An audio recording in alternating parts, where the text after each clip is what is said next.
Good afternoon, everybody. So welcome back to our Digital Food 4 edition 2022. My name is Tiffany Tsui. I'm the moderator of this series. I'm a sustainability strategist, consultant, and entrepreneur.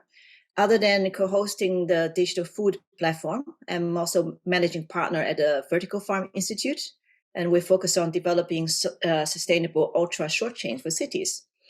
I would like to introduce the digital food team.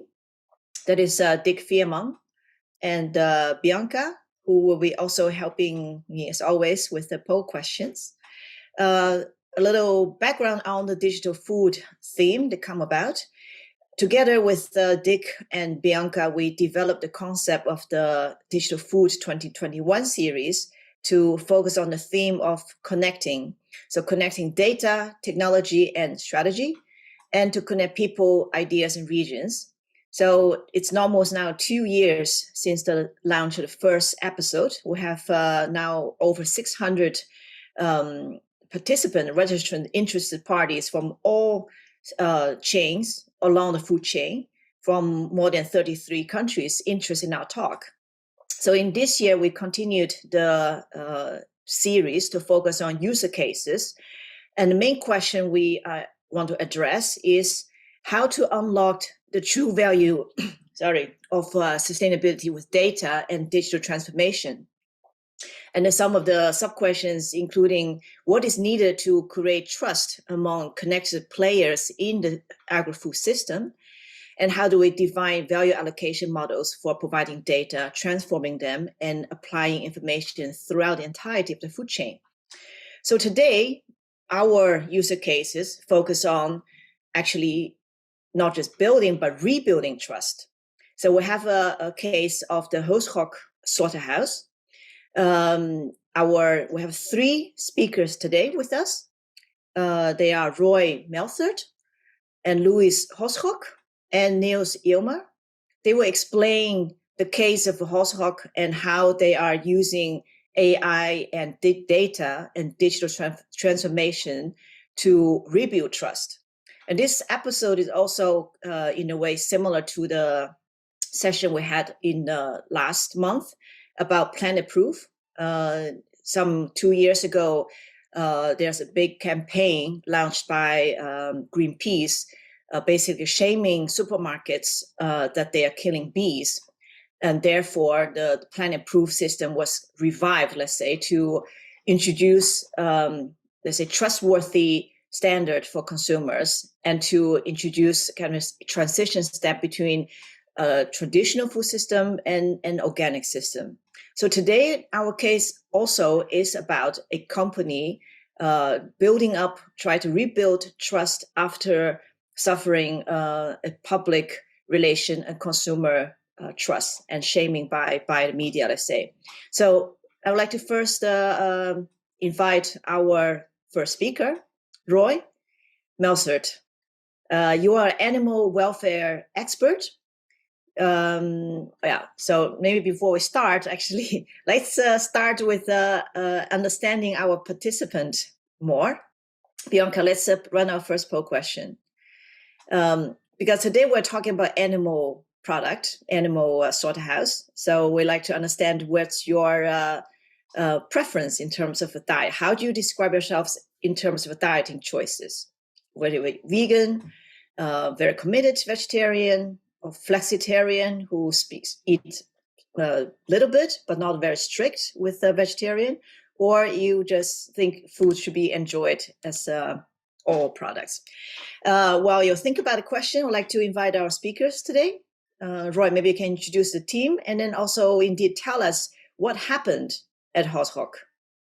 Okay, so welcome, of course, and thank you for joining us on this presentation on how Gosschalk works with AI to improve and safeguard animal welfare in the slaughterhouse. Before we start, of course, we're going to present ourselves. So starting with, we had a different order of introduction, so we wanted to get started with Niels, and I'll introduce myself, and then Roy introduces himself, and then we continue on with Roy's presentation. So Niels, please kick it off. Yeah, I'm Niels Ilmer, educated as a software engineer. I have a software development company since 2007, and I've been active in the meat processing industry ever since.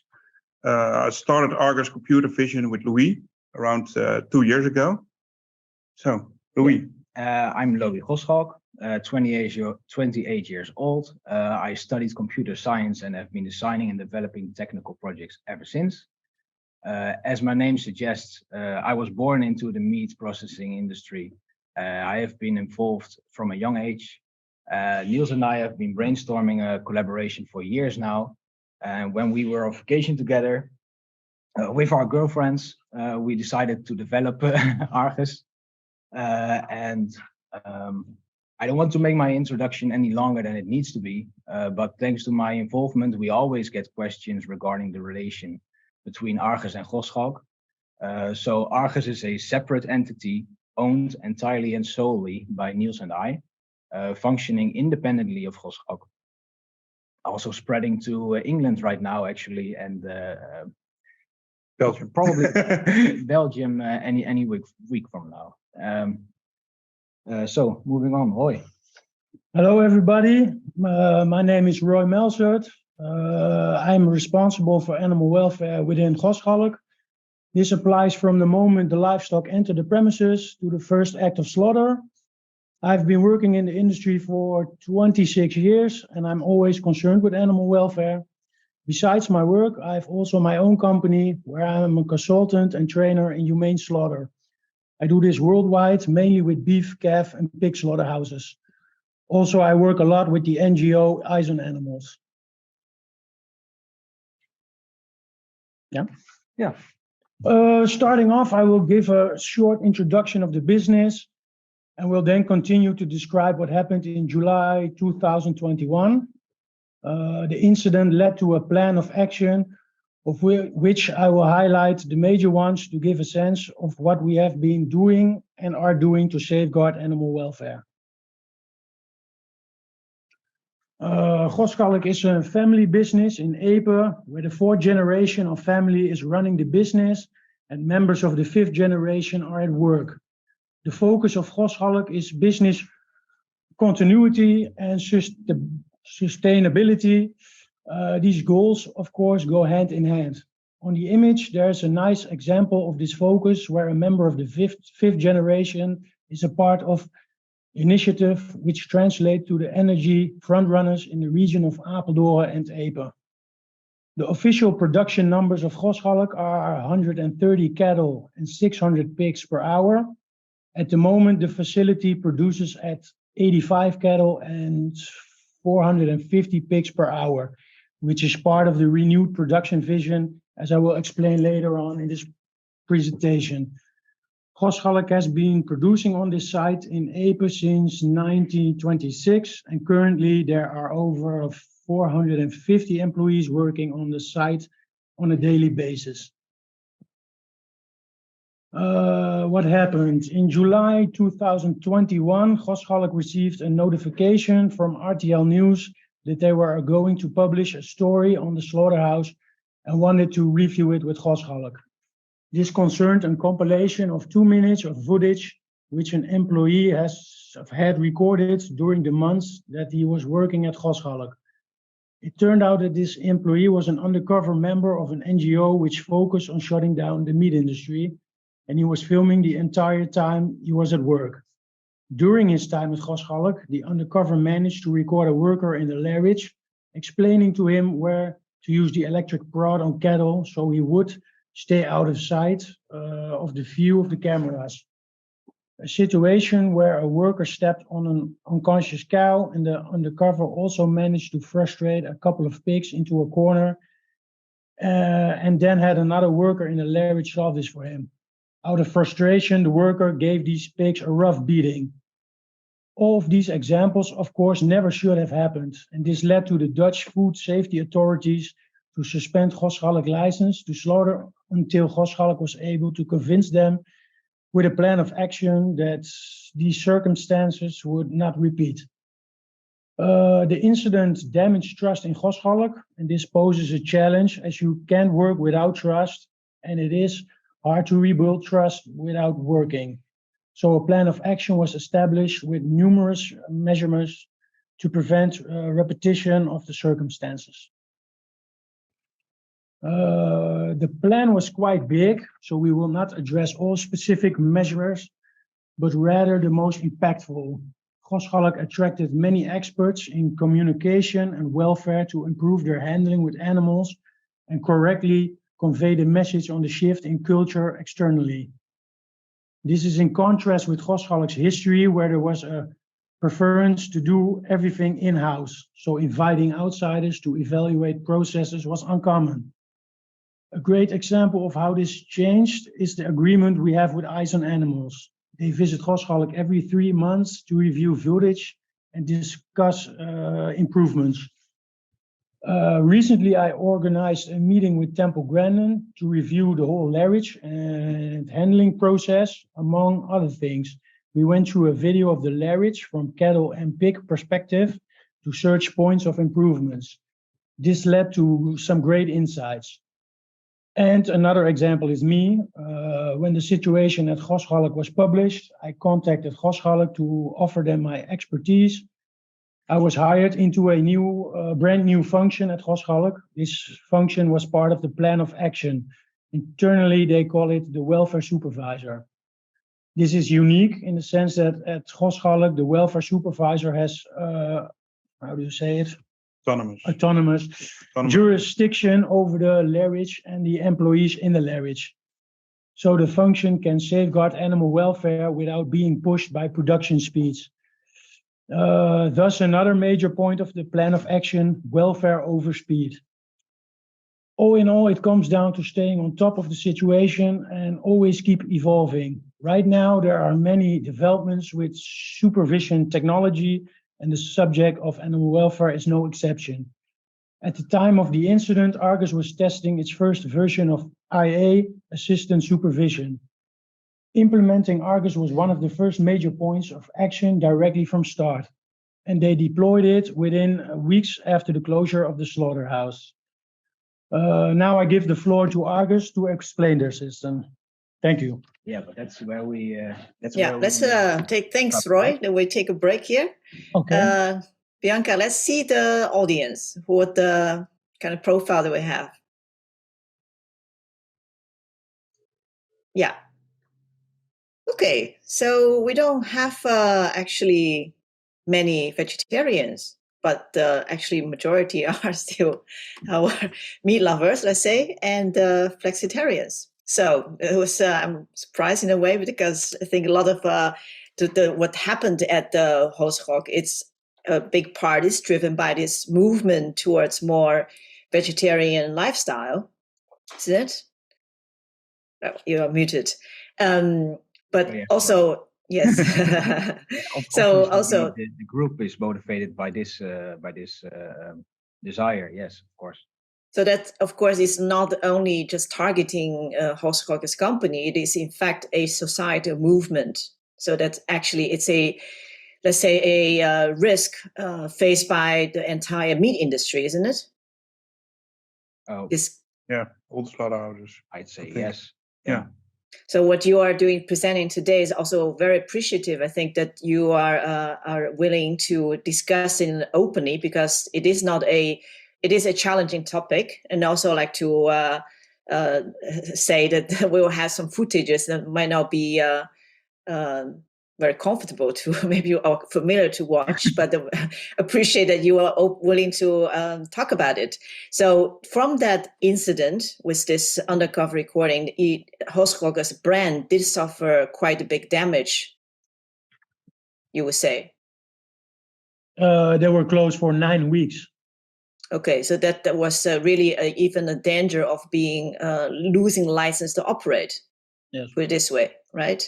So also I see that Luis, that you at first you were not planning on talking. I think also from your introduction, you are very proud of your heritage, your family, and family business. But same time, I think you also seem to take a distance to say, well, Argus is completely independent of. So the brand of Gosschalk does carry a certain weight right now, a heavy weight, let's say. Oh, yeah, absolutely. I think from my perspective, what Gosschalk is doing is giving a lot more care and attention and innovation also in the topic of animal welfare, and that I wouldn't be able to view that any way other than very positive, of course. Okay. It does give the incentive to startup Argus, let's say, really to bring, let's say, yeah. That was completely in separate initiative by Niels and I, because we've always been exploring possibilities of building something together, and this was just a boost. Yeah, this really got into it gathered so much attention. We were already planning on. We were already had a very primitive version. So it was the perfect timing and to build this into a bigger project. Okay. Yeah. We from the start we said we don't gonna make it only for Gosschalk, but it's too expensive for that. So we want to bring it to the whole public. Yeah, it's too expensive and it's too large of a project to just make it something for a specific customer. That's not going to fly. Yeah, but of course, you can also see from our poll questions, actually, our society indeed, one comment, there's a movement towards vegetarian, but animal products remain a very big part of our diet. So in that sense, to improve welfare and transparency in the entire industry is important for not just Gosschalk, which comes to the second poll question. So the question is to our audience, when after companies, not just Gosschalk, but like Gosschalk, suffering such a major brand reputation damage, do you think it's possible to rebuild trust with the public? Yes, question is if you can do that through persistently on transparency and communication, or do you think actually it's maybe easier, should change names, start anew? So it's a question for maybe Luis or three of you. What, I guess the answer, but what do you think? Well, I think starting anew would be easiest, but having faith in your own name and your reputation, and going the hard way to rebuild that trust in the name, I think that's much more worthwhile. That's I feel that's being the high road. Okay. You take the hard way. Let's see, Bianca, if our audience agree with this. Wow. We have very people who fight. So, Luis, Luis and Niels, the floor is yours. Tell us, how are you going to do this through transparency and communication? All right. Okay. So, starting up the presentation again.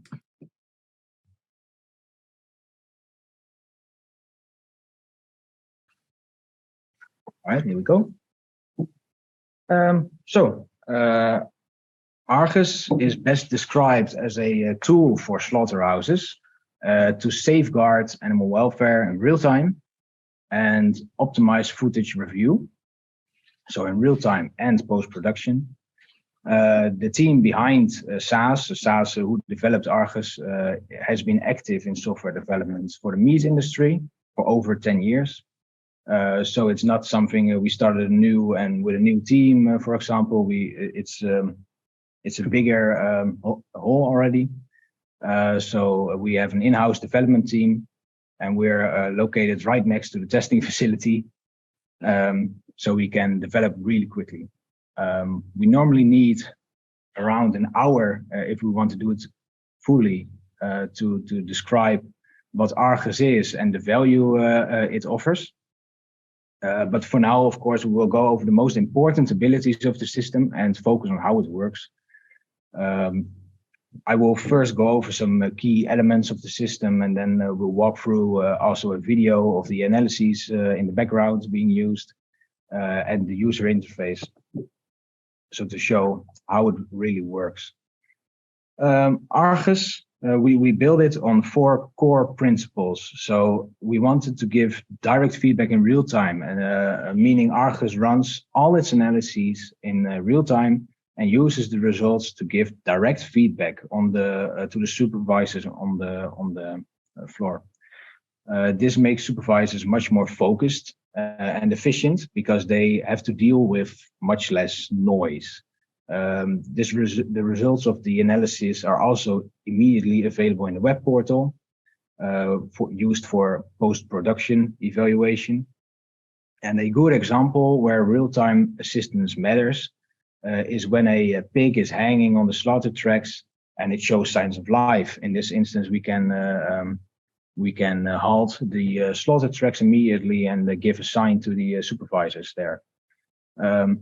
Secondly, the results of analysis are made available in the web portal.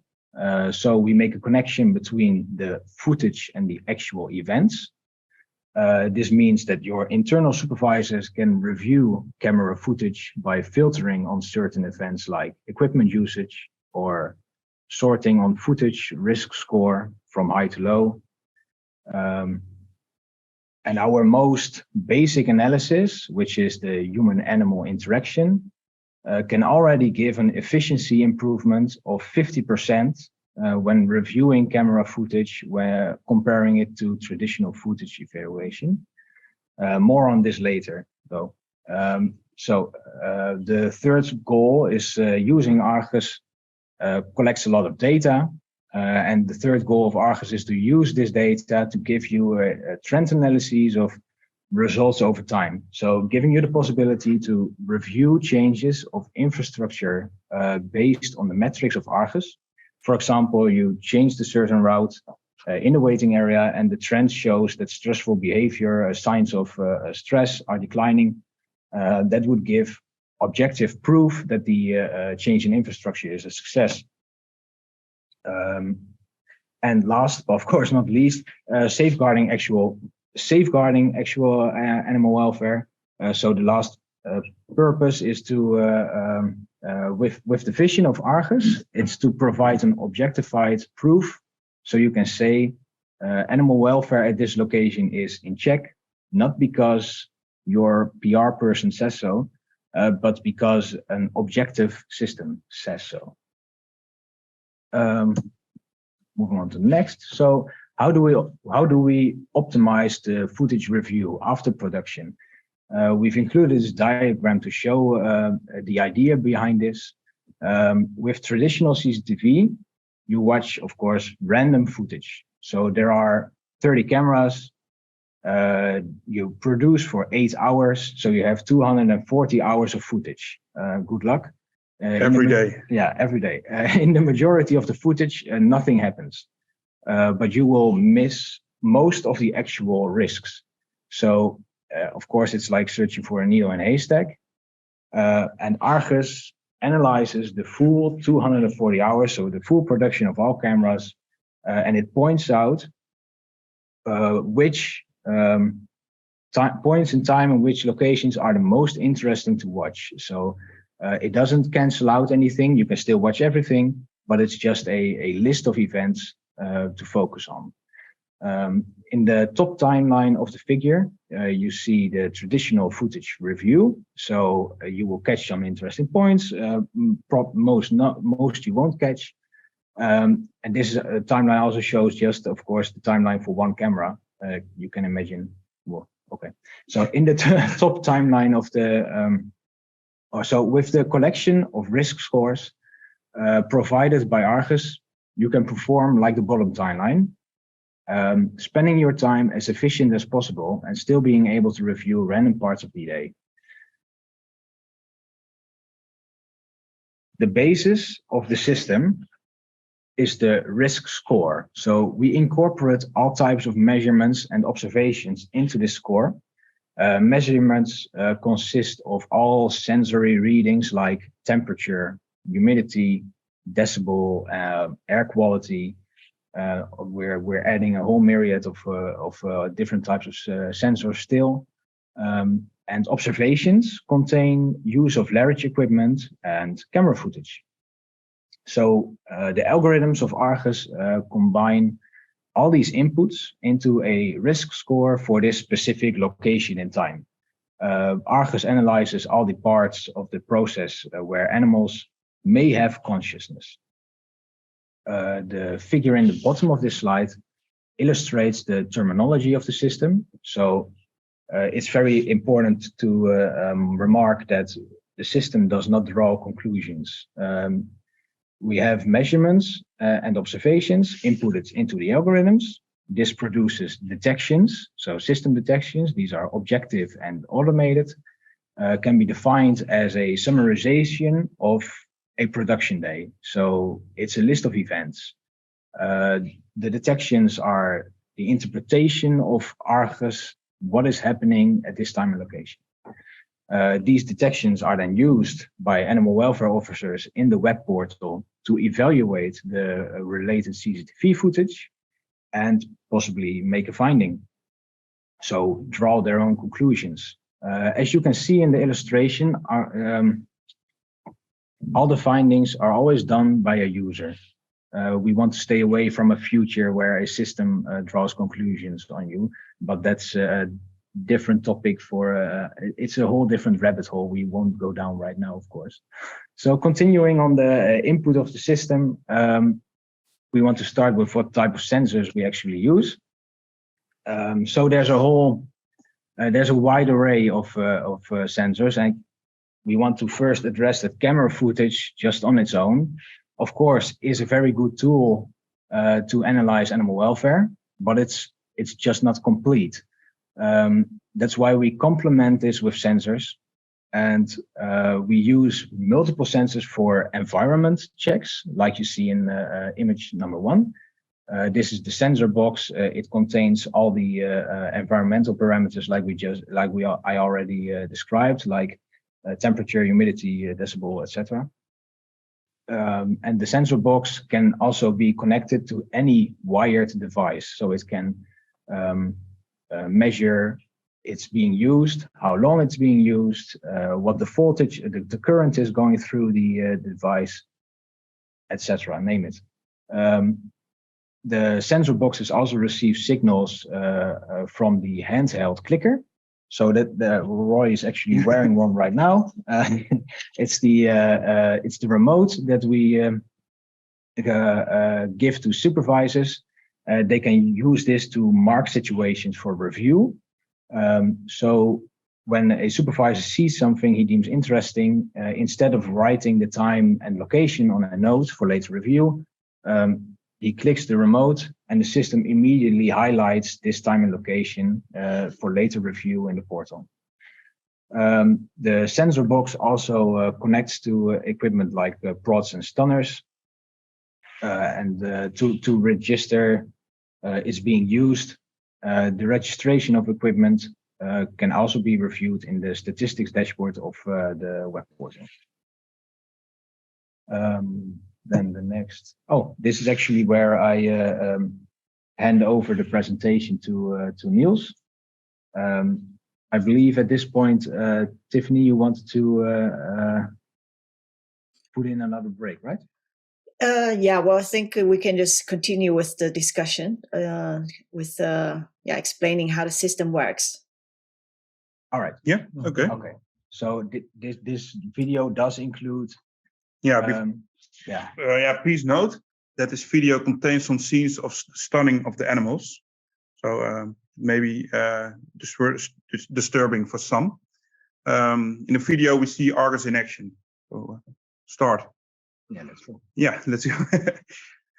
The video starts with the basis of our system, with object detection. We know what we see on the footage and where it's located in the larynx.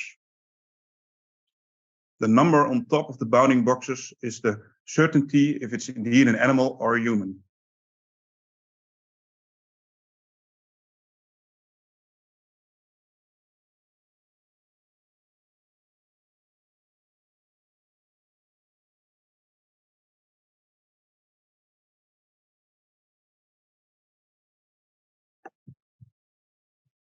We know if a person and an animal are close to each other. In case of contact, the risk score rises. animal welfare issues are mainly caused by human interaction. We project the locations of the objects on a minimap. On the minimap, we show in which parts the risk is increased.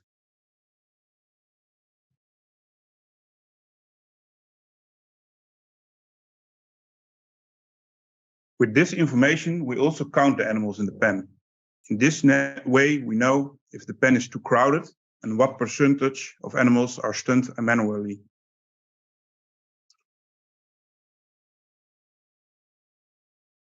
We define some boundaries on the floor plan, so you can analyze how many animals are unloaded or enter a specific area.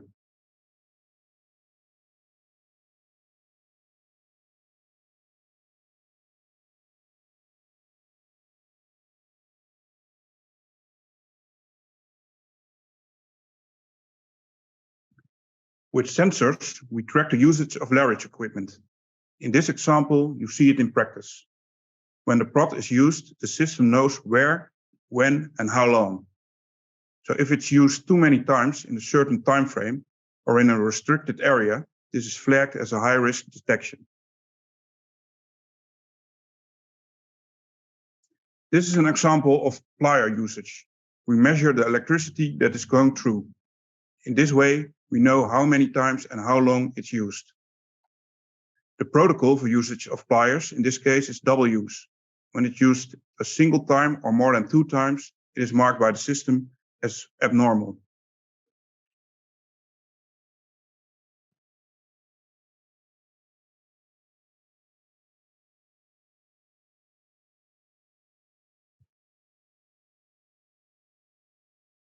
In this clip, you see a low voltage stimulator in action.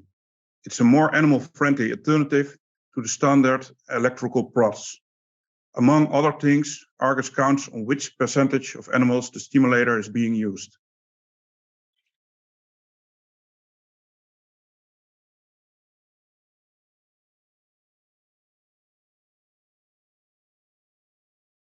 This was right before the Midas. Movements of a group are analyzed by Argus. We search for stragglers and strange changes in the flow of a herd. It is the most natural behavior for animals to stay with their herd. If they leave the herd, something is probably off.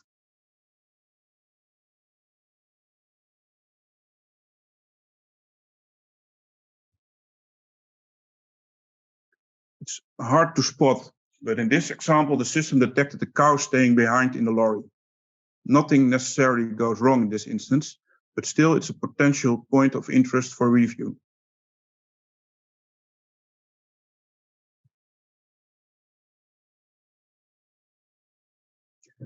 By using thermographic cameras, we can spot inflammations. This example focuses on the ankles and knees of cattle. You can clearly see a bright spot where there is an inflammation, here with the red circle on it.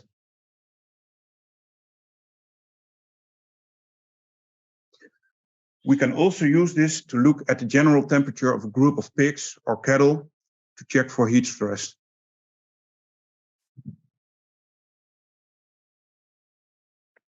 The stunning box is connected to Argus. We know when a cow enters the stunning box. This marks the start of a procedure.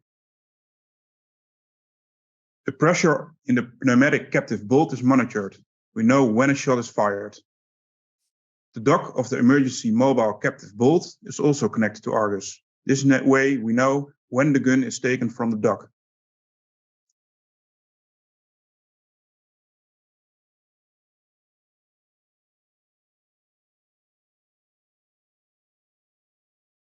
Here you see that he stuns an extra time with the gun, and we know it. When the release button is pressed, we know that the procedure has finished, how many times the animal has been shot, and how long the procedure took.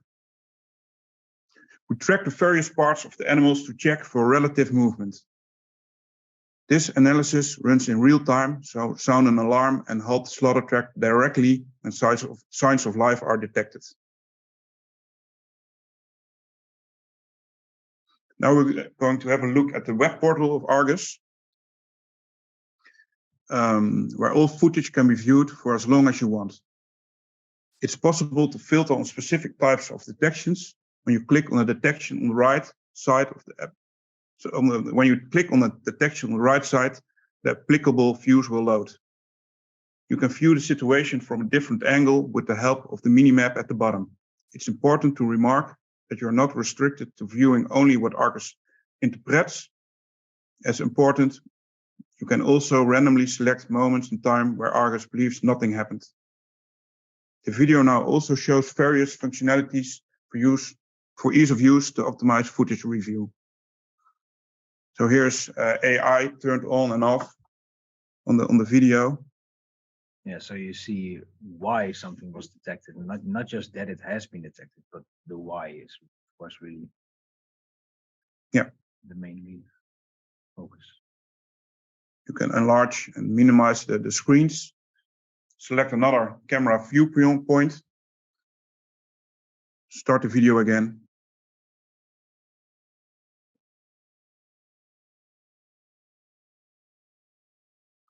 All the detections and findings are registered in the database with an extensive reporting module to look for trends.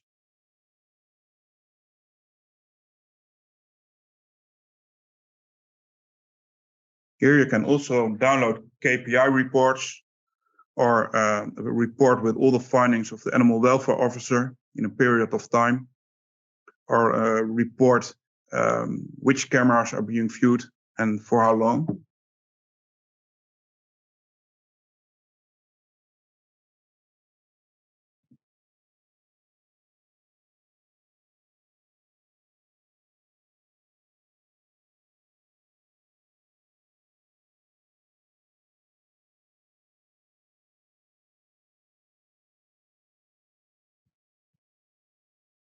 So this was a brief video of Argus in action. Oh. Yeah? Okay. Had je deze al gehad dan? Wil ik deze ook doen? Nee, dat niet. We would like to highlight some of the unique key aspects of the system, mainly the ones we get the most questions about. Argus runs on-premise, so the data stays on your site. There's no upload to any cloud. It works with the existing CCTV solution at the facility. It just plugs into it. You stay the owner of the data. Argus uses the footage but saves it on your storage device. For in the Larage, we have the smart display application for overview. This application switches to the camera views, which currently have the highest risk score. Argus has a built-in PDCA cycle from continuous and the continuous improvement. If the user marks a detection as wrongly detected, we'll investigate how the algorithm can perform better next time. And just like on your phone, you can save footage in albums and folders for training. So for example, if good things happen, you can make a folder with best practices and use it for later reference in education. All input into Argus is hashed and chained.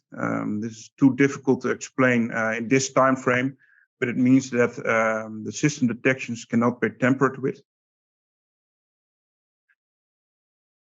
So why would you enhance your facility with such an expensive system as Argus? Argus is primarily used as assistance on site for the animal welfare officer. Argus facilitates more internal efficiency in camera surveillance, saving a lot of time. And we make it easier to check the right footage, and reporting is done automatically. We have automated KPI reporting to compare facilities on equal metrics. So if you have more slaughterhouses, you can compare them more easily. And like Temple Grandin says, to know what you're doing, you have to measure. With these standardized reports, management teams can base their decision on statistics and trends. This in turn will lead to better animal welfare circumstances.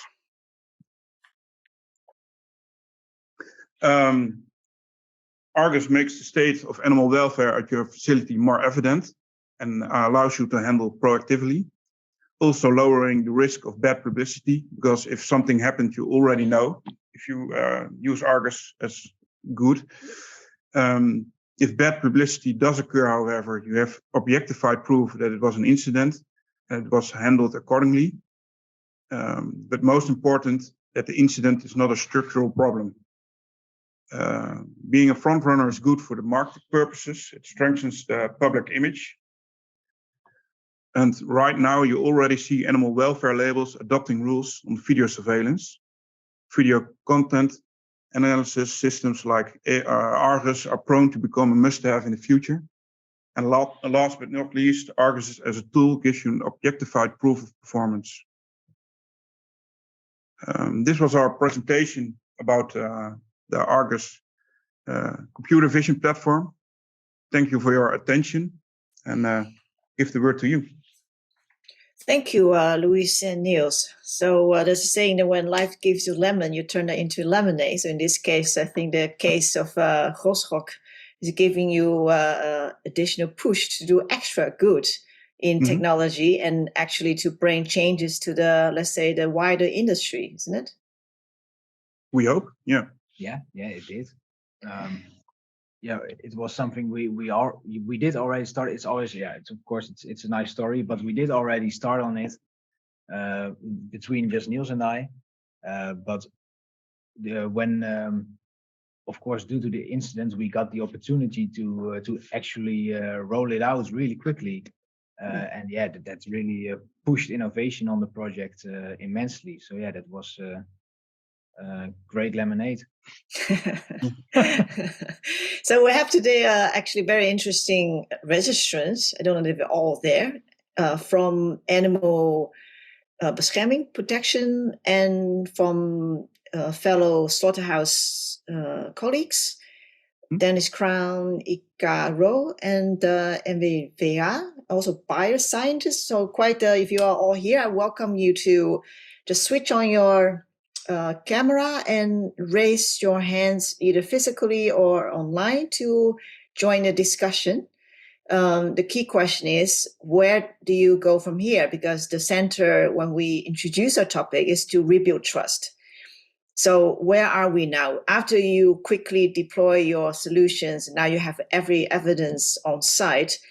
Where are you in terms of this road to rebuild trust for Gosschalk, but also potentially for the wider industry to, let's say, keep a healthy share in the consumer's diet? So from our perspective, when we're trying to reach other slaughterhouses, for example, and then we see, of course, a tendency in the industry. We believe really it's going the right way towards more and more transparency. So I believe that's really taking off in the right way. But it already has for years. But developments like this only just speed it up more. In the terms of do you get any feedback, Roy, from how the reputation is building? About Argus of Gosschalk? From out Gosschalk? Good. Were you able to communicate this result to, for example, with the media or with buyers? Yeah, we did. We did all media, the clients, all. So do you actually, there's a question in the audience about whether there are regulations you have to adhere to. Where do you see that actually now you're going beyond the industry regulations? Are you fulfilling additional certification requirement, or what's the, you would say with this whole setup with sensors and algorithm, you are quite at the front line of the industry, no? For me, working with this system is like a dream come true. Before with the traditional CCTV, like they said, it was hours of footage and in the hope you will see something. And now it's all the critical places I can see directly. But still, the final verdict still rests on you as animal welfare. As you have the final judgment on human, right? You have all the signals, but it's up to you to call if it's a risk situation. You have to intervene, or right. So that's something. As the person having the final, let's say, verdict, it's important. Of course, you have the right tools and also the able to, let's say, connect to the regulations needed. Yeah. So we have also a number of questions already. I'd like to invite them.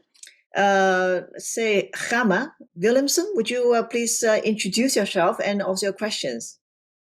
Yeah, sure. No, I would like to answer your question. I think where you mentioned what do animal welfare organizations think about these developments, and Gosschalk specifically. I work at the Dutch Society for the Protection of Animals. I was the one vegetarian in the poll. Yeah, it was me.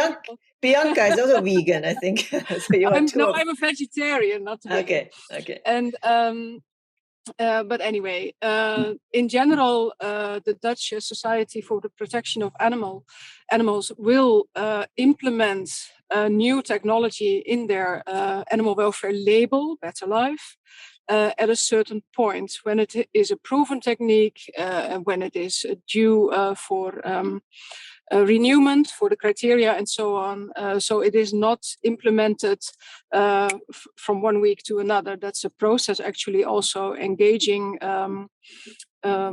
participants in the label.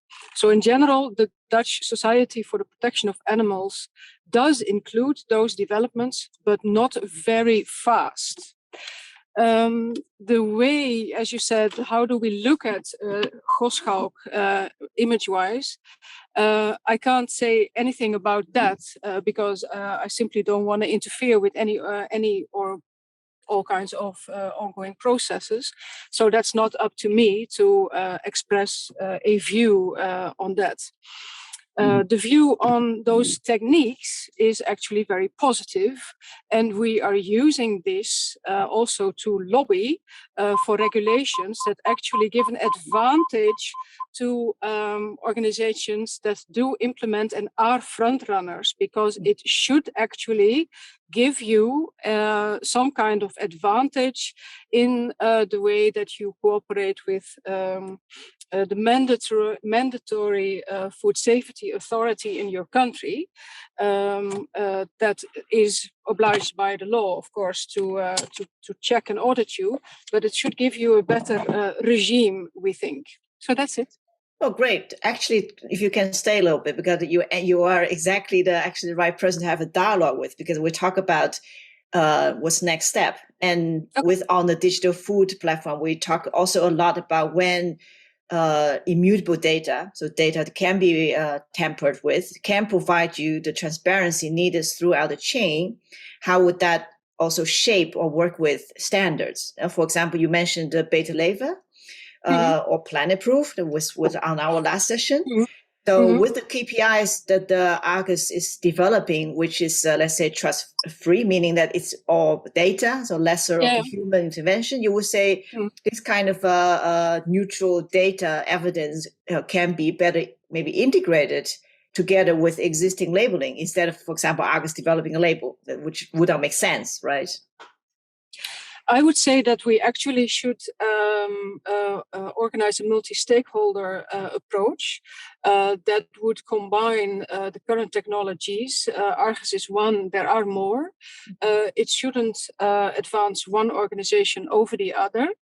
And we should actually collect best practices in small, medium, and large slaughterhouses, using those techniques actually to push animal welfare to a higher level, indeed on a no-trust basis, but on a data basis. Yes. I think we should do that, and that's even bigger than just a label. Those labels can, at least if I speak for animal welfare label Better Life, It is also sometimes built on quality systems of all kinds of organizations by themselves. So it's an on-top checklist sometimes. So if you would have a best practice based on the most recent technology, and if the sector would actually make a no trust label, but database with very transparent sanctions, then it would be logical to look at it as a quality system that has proven itself. But that, of course, would take some time. What would be the timeline? What do you think that's Oh no, I'm not going to say that. No. Because it first, if we talk about this, all relevant slaughterhouses need to be involved. They need to comply. They need to cooperate. That will take money and time. Yes. The government could also actually provide some money for that, I would say, because it is a society that asks also for this. It is, I would say, a common interest. Yes. But that does take time. That realistically takes time. But there is, of course, indeed, as you said, this is not just actually a case of Gosschalk. It is a case about the wider animal industry, and also need for consumers to know more. What are the KPIs? When I buy better life, what am I paying for, right? So this is the key question the society need asking. So there shouldn't be a case you need to send undercover to companies with wrongdoings. In fact, you should have you should have a standard industry KPIs that should enforce to all and enforceable to all. Yeah, well, what happened actually is that the understanding of society, also including politics, of the common practices in slaughterhouses in the Netherlands is very small and quite emotionally based, actually. It's not really factual. So that should change. People should understand what they are buying, and their confrontation with slaughterhouses and dead animals should not be based on incidents. It should not be based on the worst practices. Yes. You should understand how it actually works, so you can actually value the improvement. And say, I care. Or you say, I don't care. That's also possible. Yes. That's a possibility. But if you want to have a value in society on better slaughter practices, you need to be transparent in what is the common practice in a slaughterhouse and where are the critical control points that indicate hazards for animals and animal welfare issues. Yeah, thank you for this very valuable neutral input. I don't know if from Louise, Roy, you have any question for Gamma or responding? Oh no, I think it's very well said, actually. I don't see any addition to it. No, it's also this multi-stakeholder development. I think that will be really interesting to see how this will develop. Thank you, Gamma, for the very, very nice comment. Okay. Thank you. Bye-bye. Safe driving. Bye-bye. Tiffany, allow me to interfere here because there is a truce now on this part. I can see Natalia nodding. She is NVWA. I'd like to have your view on this, Natalia. Yes. So we had the dierenbescherming, and now I think we should shift to the NVWA. Yes, Natalia, please. And for those, and for the people who aren't Dutch here, as I can see many people who aren't Dutch, NVWA is our food safety authority who closed Gosschalk down, as you are aware. And please come in afterwards. As foreigners, how do you respond to what we show from the Netherlands, in which we had this scandal? It wasn't just a minor scandal, it was a huge one. So Gosschalk was shut down by Natalia's colleagues, not by her, obviously, but by her colleagues. Please, Natalia, what is your view on this? Now, to start, I will ask you to forgive me because I am Argentinian. Dus I am here 5 years, and my Dutch is improving, and my English is going down and down and down. I have the same problem. That happens that my sentence and a little bit mix between Dutch and English. it will not come Spanish for, maar dat kan gebeuren. Dus what I have to say is that what happened in Gosschalk was an unfortunately situation, but the reaction was good, and that is what we want. We want not working as walking dogs looking for what is wrong, but we want to see that the people take the responsibility and do something if something goes wrong. And that is precisely what we have seen with Gosschalk. And that's why we value a lot what happened here. But that doesn't mean that we are only looking. We are always involved in that. We are working with Argus. We are actively working in improving the animal welfare measuring and systems. I am the contact person for control with cameras for Slaughterhouse, the control with surveillance cameras. So we are also evolving. We are all evolving, and that is precise what is not necessary. That we keep in our minds. It can be better. We can together better the things don't need. So there's. I hope that the main idea is clear. It's clear. But we are trying to take things together and do it better. So the question is also that the regulations are not always the fastest, typically not the fastest in terms of market development. So then when you see market responded with innovations, with interventions, what would that mean to regulatory bodies in terms of having a more industry-wide, more stringent, for example, standard for the whole industry, or just maybe at least in the Netherlands? We cannot take decisions only ourselves. It is also the ministry and the society and the governments, and other organizations. We are trying to bring a lot, to show what is for us important, and also met our other countries in Europe. There's also the European Commission, the Commission for Europe. Because we cannot only do things like we do in our way. That doesn't work. So, because we are trying to push good ideas before, like the system for Argus. And under other systems, but we have more than one technology company that are working here. So we are trying to push that also with our, there are subsidies, and there's a lot of things that happened in the background on this, trying to this, this is success for us. Thank you, Natalia. I also like to invite Peter Hondertken. You have been very active with the comments and questions. So please, Peter, you are from your ICT as well. Yeah, I'm an ICT person, so I'm looking at it from an ICT point of view. And what I don't understand yet, I looked at the Argus website.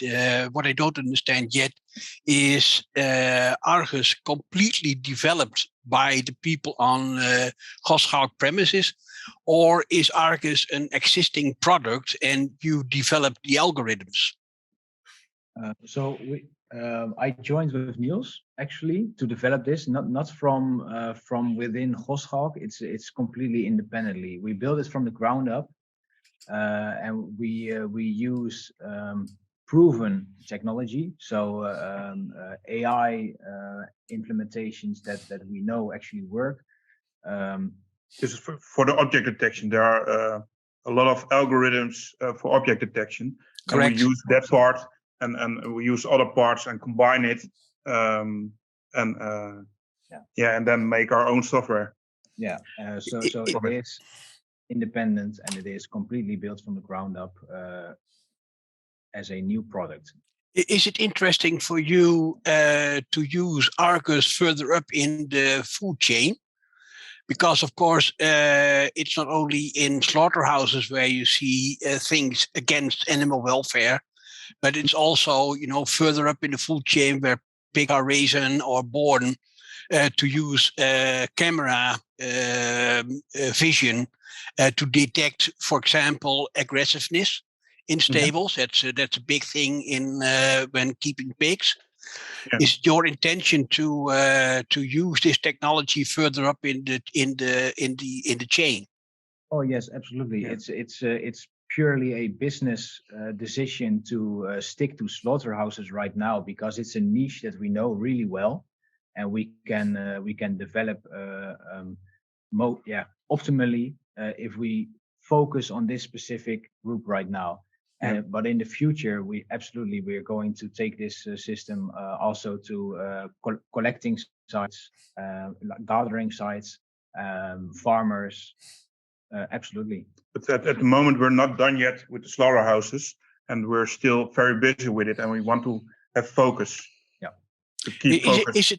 Is it possible to work together with you to let another group develop a solution further up in the chain? I can imagine that you say, well, as a group, we are focused on slaughterhouses. Yeah. But the reason I'm asking is that I'm preparing a consortium to look at a solution for aggressiveness in stables.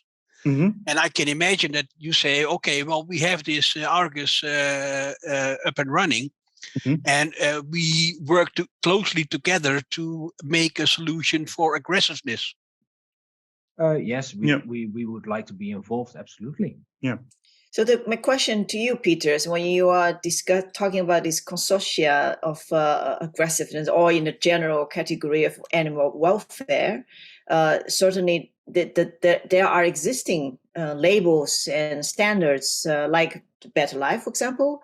Are you connecting with such label or supermarkets, or are you restarting something new? No, I'm connected to a couple of farmers.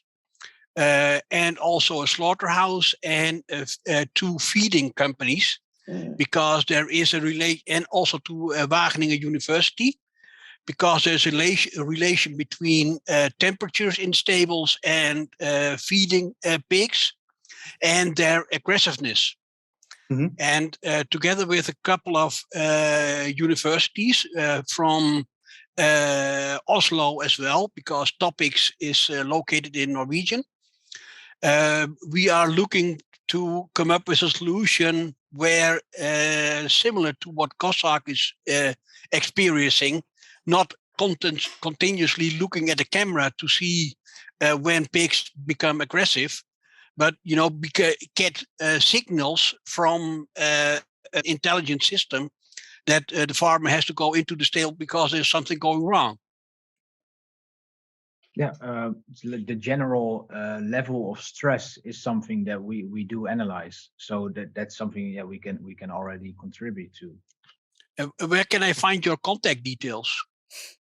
Well, please, you can get in touch through LinkedIn with you. If that's excellent. Okay. Thank you very much. Thank you, Peter.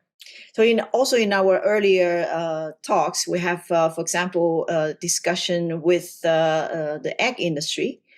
Where they are also developing complete chain data solutions for example, the egg chain. Also, like Cargill was also on our talk for feed information. So there is still a disconnect between different players. And so that will be very interesting to see, indeed, this consortia kind of multi-stakeholder development, how your data product and technology can play a role in that, to connect it to the pieces. Yeah, there's a similar. I'm not sure if it's similar, but it's in England. There's a initiative called Sequel. And it's actually the same thing. And they say we are the last missing piece on gathering KPIs in the whole chain because they don't have objective measurements in the conscious part of slaughterhouses yet. Mm-hmm. So that's something, yeah, we're probably, if it all works out, of course, yeah. we're going to join in on that project in the future, probably. Okay, great to hear. So I think that's also a very good topic for further development. I'd like to also ask for many other comments. Maybe Dick, like to. You're muted. You're muted. Yeah, Dick, you're muted. I'm muted. Unmuted now. I'd like to invite, for example, Frau Kernberger. You're German. I'd like to invite Anna Krijger from the Netherlands, who's from an animal welfare action organization, I think. What do you think about it? And I think Pieter den Hartog, you're Belgium and a veterinarian. How do you look at this system? Frau Kernberger, first to you. Yeah, thank you very much for the nice presentation of Agris. And actually, I heard from Agris in Sanford when I was at the conference from Eyes on Animals, where Agris also presented the system. And I'm part of the European Union Reference Center for Animal Welfare for Pigs. And so I'm working on animal welfare in husbandry areas, transport and slaughter. And we are searching for inspiring examples or demonstrators in each part. So I think this system would be a very nice example or inspiring example for how to enhance or how to increase animal welfare at slaughter. So it might be a good possibility to mention your system at our webpage. Okay. There are already some other inspiring examples. And I would really like to be in contact with you and working on a short report maybe about the system and then some footage we can put on the webpage. And this might help to spread the knowledge or to spread this system all over Europe. And the aim of this European Reference Center is to help official inspectors to do their work. So this system also might help official veterinarians in the slaughterhouse to see where the problems are and where they have to look at when they are doing their controls or something like that. So that might be, a good chance here to get in contact with you. And what you mean is it's a learning system over different slaughterhouses and can create trust and can improve practices. Is that what you're getting at, Frau Kernberger? Yeah, sure. And I'm also in contact with other so artificial intelligence programmers, I don't know how to call them.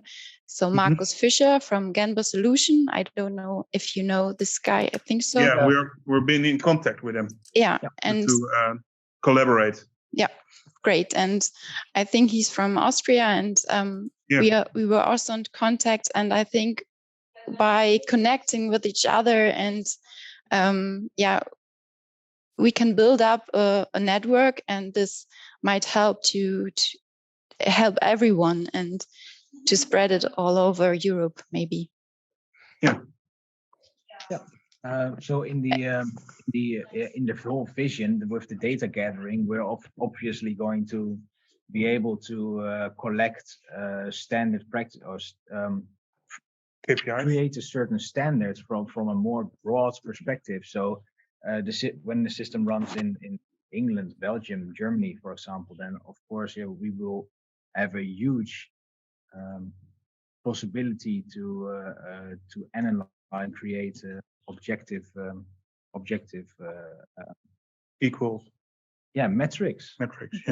And we are more than willing to join the initiative you're talking about to share on with that time, using it in Do you also plan to, sorry, just a question. Do you also plan to assess tail lesions or tail damage or tail length at slaughter? Because that's also very relevant topic when we talk to competent authorities in the European member states. Then they always said we have no data on how the member states implement the ban on routine tail docking, and if we have data on how many pigs are at the slaughter line with intact tails, tail damages, or the length of the tail can be measured at slaughter, that would be very helpful to have a database and to monitor if these ban on routine tail docking is implemented, and if we can increase or so. Yeah, that. I don't think it will be simple, but I can say this is a topic we've come across before, and it is on our list of developments, but we don't have any ongoing developments on this topic yet. Yeah. Okay. Thank you.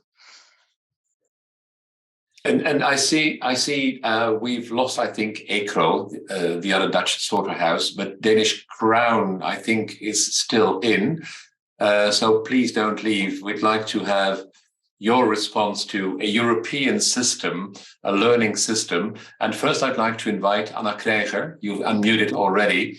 How do you respond as an animal welfare organization to these developments? Because it'll improve animal welfare, but we will keep eating them, having a good feeling about eating them, perhaps. So what is your feeling about this? Thank you, Dick. Well, first of all, I work for an animal rights organization. It's a bit different from an animal welfare organization. And I would like to say something about a remark from Gemma first. And that is that I don't think that caring about animals and caring about animals who don't want to die is emotional. Okay, so I think it's a matter of decency. So please don't get me wrong. We're not emotional. We're just trying to do the right thing. My question is, why only eyes on animals? Is there not another animal rights or animal welfare organization who can have access to the footage? For now, we choose eyes on animals because they're also they have the same vision as that we do, putting animal welfare to a higher level. And other animal welfare organizations don't? I don't know. For now, we choose for eyes on animals. So in principle, I think the question is that this footage should be more, not only for selected stakeholders. So in principle, it should be public, or exactly. Is that what you're working towards? Gemma is still present, I think. Gemma, you are unmuted and we don't see, your video is off. Would you want to have access as well?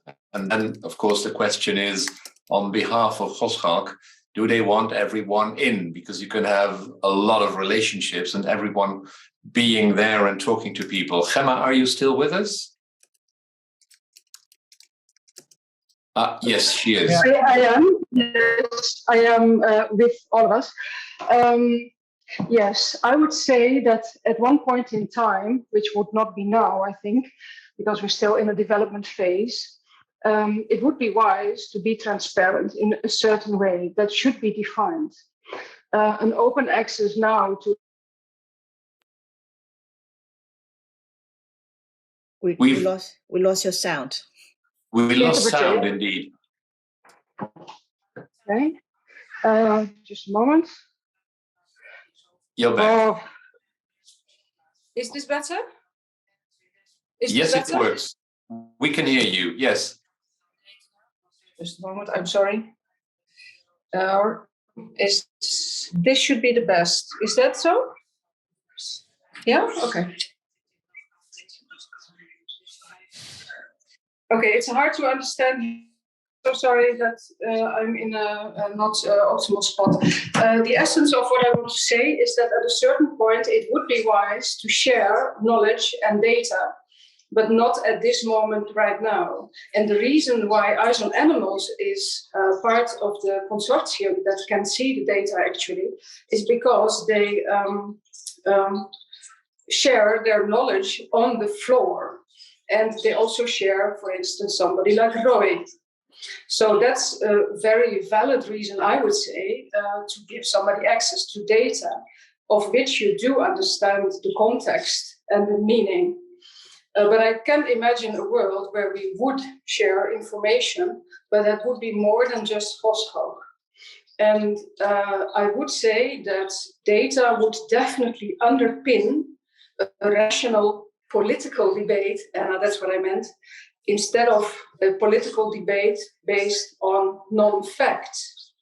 I fully support the moral idea regarding the eating of animals and the different variations in that, and that you should always respect animals. Nevertheless, a discussion based on data I would say would further quality improvement more than words. Okay, this is an itchy topic on ethical points of view, I think. And let's ask the difficult question. Anna, would you agree on this? That as I get it, Gemma says, obviously, indeed, it is not emotional to. An ethical point of view is not an emotional point of view, but let's get down to facts. You can do wrong and you can do good in a practice, but that doesn't have to do with your ethical point of view. If I make myself clear here, I was trained as a philosopher, so perhaps I'm too nuanced here. But can you agree with Gemma on that? Yeah, sure. But I think the point is that when we as activists highlight the things that go wrong, because I think that's the point Gemma is making here, well, that is exactly what we have to focus on. Because if we are maybe seeing footage from a few days inside a slaughterhouse and we see all this terrible things happening, then of course we know there is more, because there is 1.8 million animals being slaughtered on a daily basis. So of course we focus on the things that go wrong, because we know there is way more than that. So that's just, logical. Okay, but you agree on getting out of wrongdoing and doing things better. That is something that could be a goal as well, because you can either say, let's stop it, or you can try to improve. And you are also on the improving part. Sure. Okay, thank you. Thank you. Please, so let's, because we have this wide audience, Kathleen Bertolt, I don't know. You are from Danish Crown in Germany, I think. You've been listening to this whole conversation. How do you respond to a European-wide learning system in order, right away, indeed, to improve practices? How would you respond to that? Kathleen Bertolt, are you still? I can see you, but you're not in yet. My microphone is not working. You're muted, and we don't see your video. She's in the chat. She says her microphone is not working. Oh, all right. We have a question from Peter. Yes, maybe we can have Peter to join the discussion. Peter, are you still there? Yes. No, the other Peter. Peter Den Hartog. Peter. Am I muted? Yeah. Oh, Peter Den Hartog. Yeah. Hartog. We can hear you, so please go ahead. No, we can't hear you. We can't hear you. Oh, a moment ago I thought I heard him. That was another Peter. Oh. Yes, now. Yeah, Peter. Okay. Oh. We still don't hear you. We still don't hear you, Peter. There's something on the input side, probably, of your system.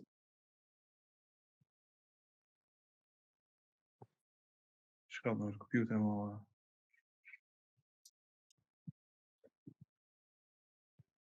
But there was an interesting discussion, Luis and Roy, from Anna. I think that also means still a way to go to also engage the let's say the animal rights or organizations and consumers.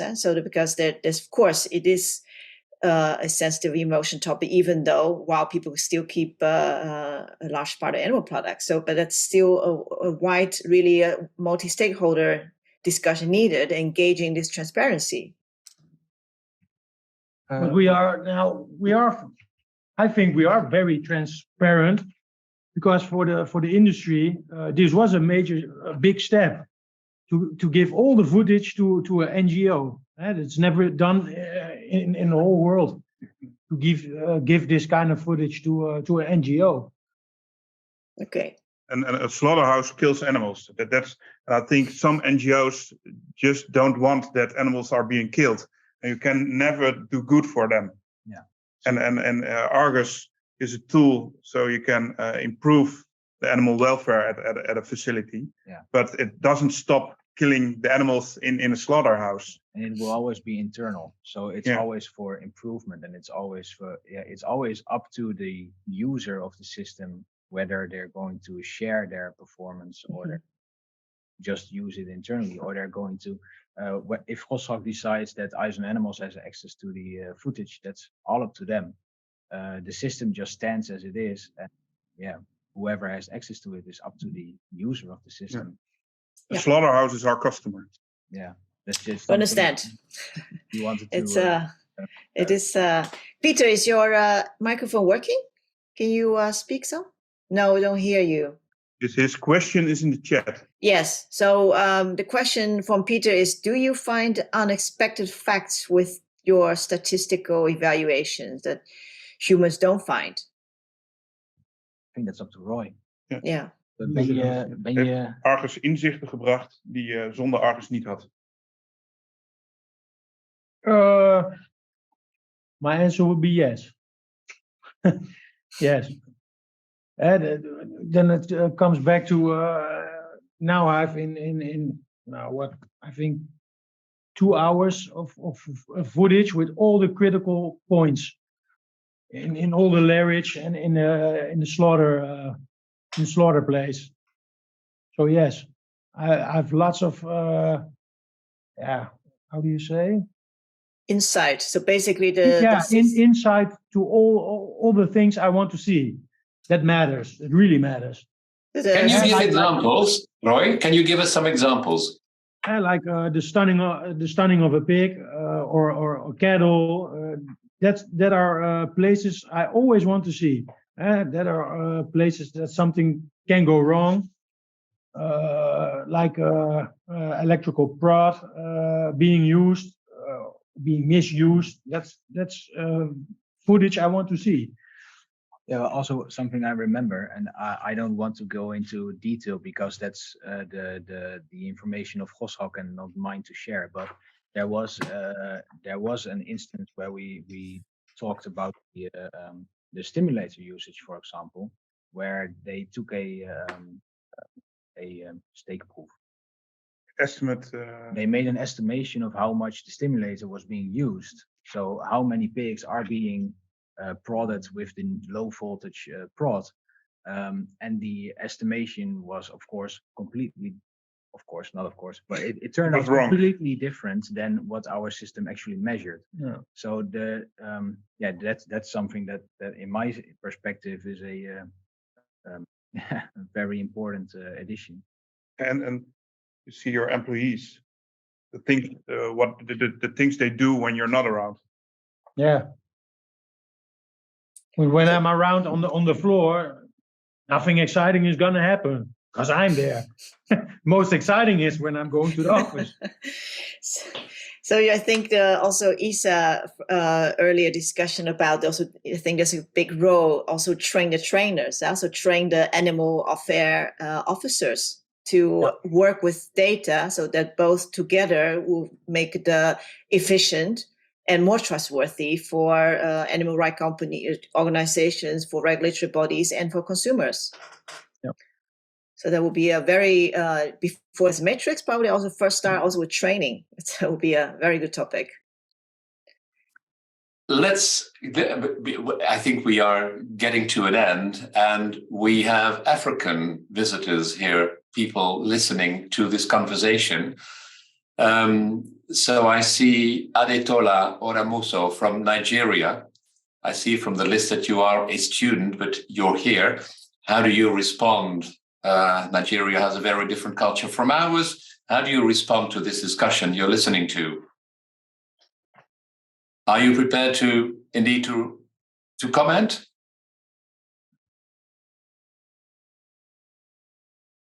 We have stepped away. I guess we have several. Well, something is happening on my screen, but that is someone leaving. Yeah, I think left. Yeah, he left, or he's still in, but doesn't want to respond, which I can understand. I think we should conclude today's discussion. It was very interesting. We do get a debate in the end. And it's good, very open and honest discussion. Thank you very much. And the Digital Food series will continue in 2023, I think. Yes, December we don't have a series. So thank you for everyone who joined and stayed till now. And then thank you, Louise, Niels, and Roy, for your excellent presentation. Really very, very interesting and learn a lot. Thank you for having us. Yes, and if I'm allowed to make a final remark, indeed, learning everything from what Peter Hundeken said, integrating with aggressiveness and feed, taking the example from MOBA in the egg packing industry, they know really everything before them in the food chain. So this is going to be a new industry, but it'll open new realms in animal welfare and learning. And I think this is something that will lead us to new practices, and we have to invent them. And we are happy to connect people, because that is what Tiffany and Foodlog, we decided we connect people, businesses, and wealth in order to improve welfare and doing well in this world. So a new realm will open, and we're happy to facilitate this new world, connecting all the domains. Thank you very much. And thank you very much, Gosschalk, for opening up the Slaughterhouse. And thank you very much, Louis, Niels, and Roy, for opening up. And Louis, you for coming out as Gosschalk, because in the end, that is what you are, and you shouldn't hide it. Thank you. Thank you. Have a good afternoon. Bye-bye. Bye-bye. Thank you. Bye-bye. See you. Bye-bye.